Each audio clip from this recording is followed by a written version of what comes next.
आज से 5 साल 11 महीने 30 दिन यानी कि 2190 दिन पहले भारतीय अर्थव्यवस्था से जुड़ा सबसे बड़ा फैसला किया गया था।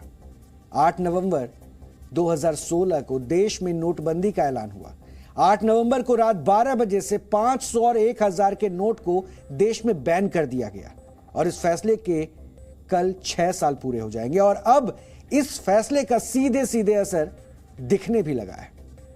यह रिपोर्ट इसलिए, यह विश्लेषण इसलिए, नोटबंदी को जब लागू किया गया था तो बार बार इस फैसले पर सवाल उठाए गए थे। यह नैरेटिव तय किया गया, बनाया गया कि इससे देश की अर्थव्यवस्था बर्बाद हो जाएगी, हम कई दशक पीछे चले जाएंगे, लेकिन ऐसा कुछ नहीं हुआ।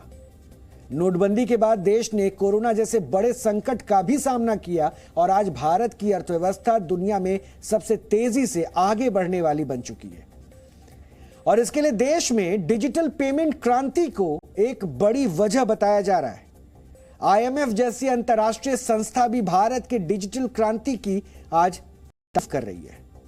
एसबीआई की एक रिपोर्ट के मुताबिक डिजिटल क्रांति का असर यह हुआ कि 20 साल में पहली बार दीपावली के हफ्ते में करेंसी सर्कुलेशन में गिरावट देखने को मिली और इसकी वजह डिजिटल पेमेंट है।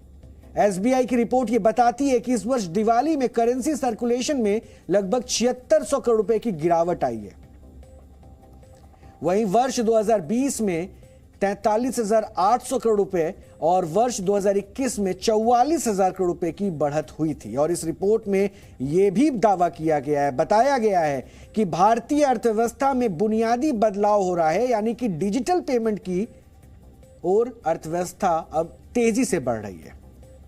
इस रिपोर्ट के मुताबिक शुरुआत में भले ही सरकार ने डिजिटल पेमेंट को बढ़ावा दिया, लेकिन बाद में धीरे धीरे लोगों ने इसे अपनाना शुरू कर दिया है और आज लोगों के लिए पेमेंट का पसंदीदा तरीका बन चुका है, वो माध्यम बन चुका है जिसका सबसे ज्यादा आज लोग इस्तेमाल कर रहे हैं। नए नए बदलाव और सुविधाएं इससे जुड़ने से डिजिटल पेमेंट का और भी ज्यादा विस्तार हुआ है। अपनी रिपोर्ट में एसबीआई ने जो सबसे अहम जानकारी दी है उसके मुताबिक देश में करेंसी सर्कुलेशन की ग्रोथ में लगातार कमी देखने को मिल रही है और नोटबंदी से पहले और उसके बाद के वर्षों का एसबीआई ने अपने रिपोर्ट में विश्लेषण किया है।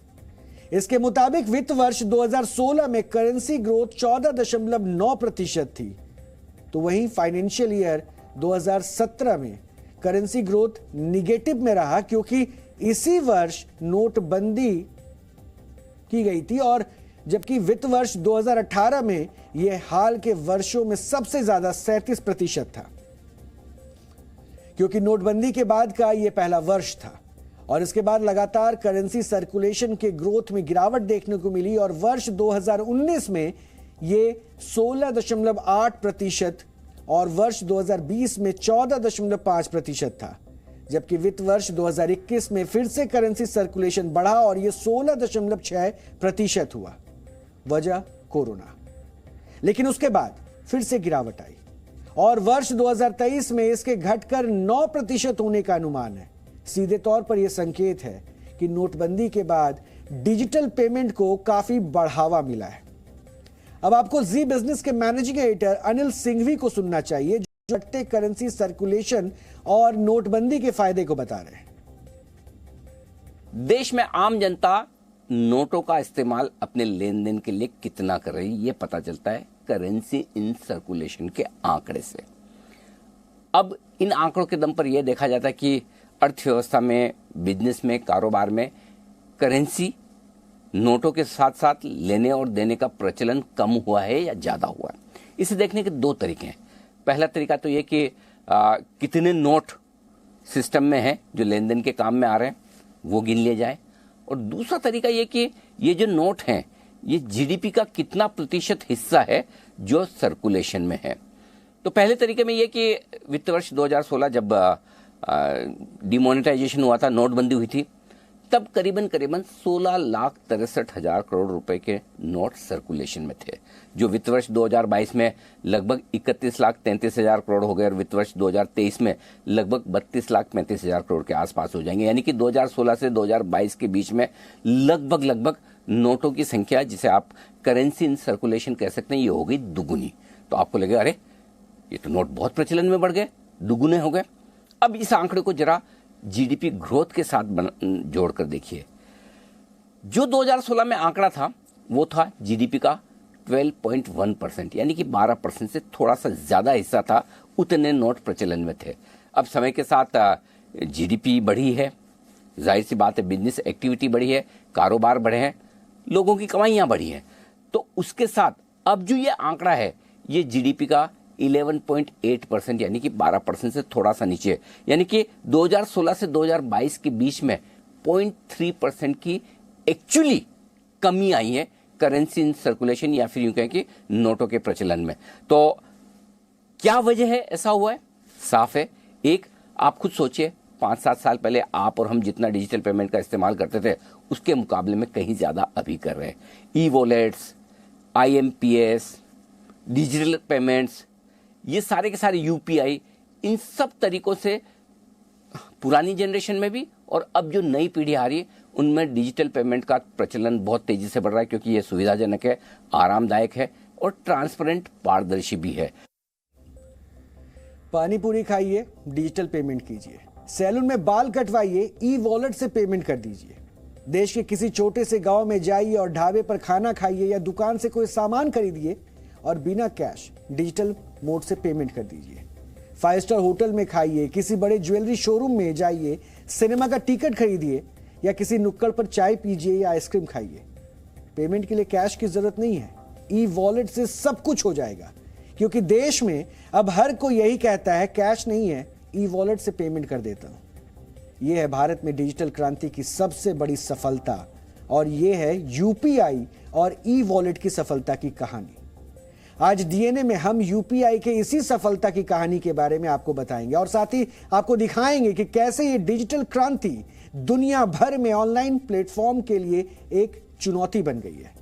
यह समझना बहुत दिलचस्प है, क्योंकि जिस वक्त UPI के बारे में चर्चा हुई थी लोग इस पर भरोसा नहीं कर पा रहे थे, क्योंकि उन्होंने जाना नहीं था, अनुभव नहीं किया था। और इस साल अक्टूबर में 730 करोड़ UPI ट्रांजैक्शंस किए गए हैं और ये इसके लॉन्च के बाद का सबसे बड़ा रिकॉर्ड है। वही सितंबर में 678 करोड़ UPI ट्रांजैक्शन हुए थे। मतलब देश में छोटे छोटे गांव से लेकर बड़े बड़े शहरों में अब डिजिटल पेमेंट हो रही है और लोगों के लिए यह बेहद आसान हो चुका है। प्रधानमंत्री लगातार कहते रहे हैं कि आज डिजिटल क्रांति ने देश में पेमेंट का तरीका ही बदल दिया है।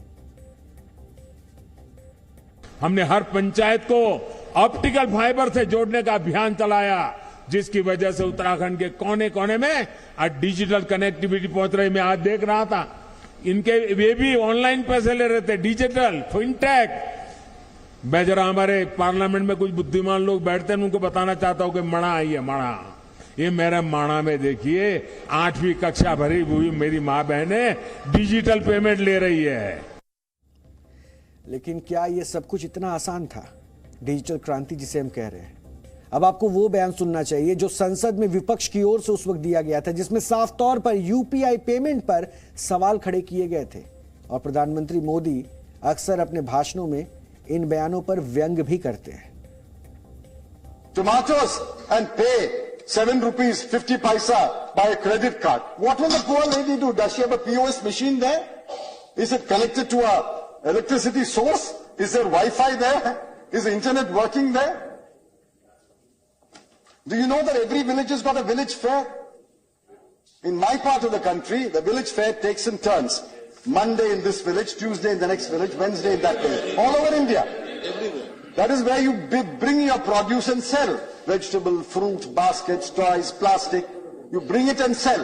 You think all of them should have a POS machine in their hand? What kind of a false picture that you're presenting?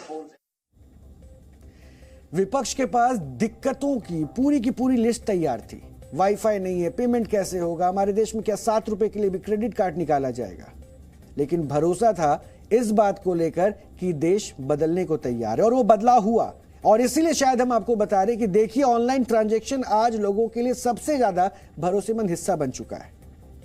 अब शंका, आलोचना सब कुछ बीते दिनों की बात हो चुकी है, क्योंकि आज हिंदुस्तान अपनी डिजिटल पेमेंट के जरिए पूरी दुनिया में उदाहरण पेश कर रहा है। पूरी दुनिया भारत में डिजिटल पेमेंट की तारीफ कर रही है और इसके प्लेटफॉर्म UPI यानी कि यूनिफाइड पेमेंट इंटरफेस को अपने देश में शुरू करना चाहती है। भारत में हर दिन करीब 22 करोड़ ऑनलाइन ट्रांजैक्शन होते हैं। दरअसल जैसे ही यूपीआई 2.0 को शुरू किया गया तो ऑनलाइन पेमेंट में सबसे बड़ी क्रांति शुरू हो गई, क्योंकि इसमें पेमेंट के लिए इंटरनेट की जरूरत नहीं होती थी और यही इसकी सफलता का सूत्र बना। इसलिए इस साल त्योहारों के महीने अक्टूबर में ऑनलाइन पेमेंट का रिकॉर्ड बन गया और सबसे बड़ी बात 700 करोड़ से ज्यादा ट्रांजैक्शन, वो भी पूरे देश में एक महीने में हुई। लेकिन कोई दिक्कत नहीं हुई, ना तो सर्वर की कोई परेशानी हुई, ना ही पेमेंट डिले हुआ। आपकी तरह मैं भी नवरात्र से लेकर दीपावली तक लगातार कई खरीदारी करता रहा और पेमेंट यूपीआई के जरिए ही कर रहा था, लेकिन कभी कोई परेशानी नहीं हुई। और आज देश के तकरीबन हर बैंक में यूपीआई पेमेंट की सुविधा है और कई ऑनलाइन पेमेंट कंपनी भी काम कर रही है। और देश के छोटे से गांव से लेकर मुंबई, दिल्ली जैसे महानगर में आज डिजिटल पेमेंट हो रही है। ये बदलाव है, ये तस्वीर बदली है और इन्हीं तस्वीरों को देखने के बाद यही कहा जा रहा है कि इस पर सियासत की जा रही थी, लेकिन सियासत से हमारा देश आगे बढ़ा और वो कर दिखाया गया, जिसमें कहा जाता है कि हमारा देश बदलाव को एक्सेप्ट करता है, यही नहीं और बदलते दिन को दूसरों के सामने पेश करके एक नजीर बनाता है। यानी आपको देखिए, अब वही यूपीआई दूसरे देश इस्तेमाल करना चाहते हैं।